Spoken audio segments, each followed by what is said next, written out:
Nais na ibalik ang sandali.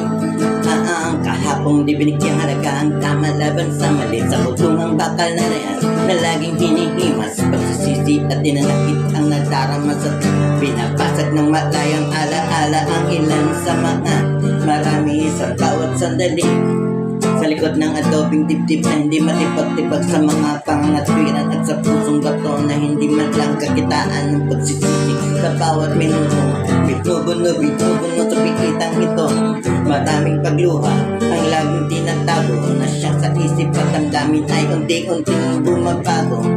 Sa isang matahimik lamang sandali, hindi may iwasang maisip ang mga pagkakamali. Kalungkot ang tinigil sa maraming sandali, kasalanan sa damdamin, rehas ang pinapasan, bigat na nadarama sa malayang alaala. Pinakaya ng aral na kay Jesus nagmula.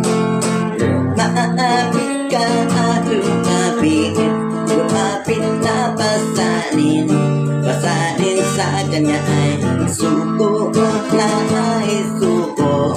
Asahan ng kagalakan, mapapaasay ko.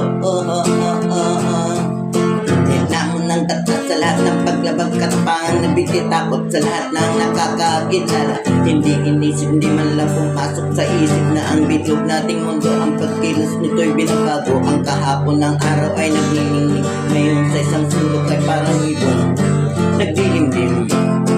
Sa isang matahimik na mga sandali, hindi may iwasang maisip ang mga pagkakamali. Kalungkot ang tinigil sa maraming sandali, kasalanan sa damdamin, rehas ang pinapasan, bigat na nadarama sa malayang alaala. Pinakaya ng aral na kay Jesus nagmula.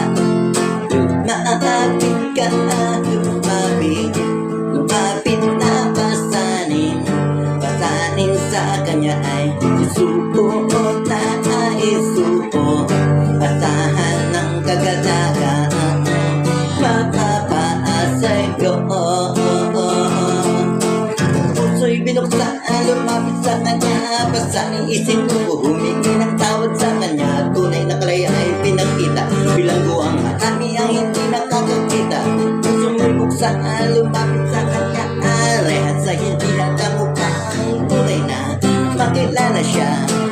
Puso'y binuksan, lumapit sa kanya, pasaning isinuko,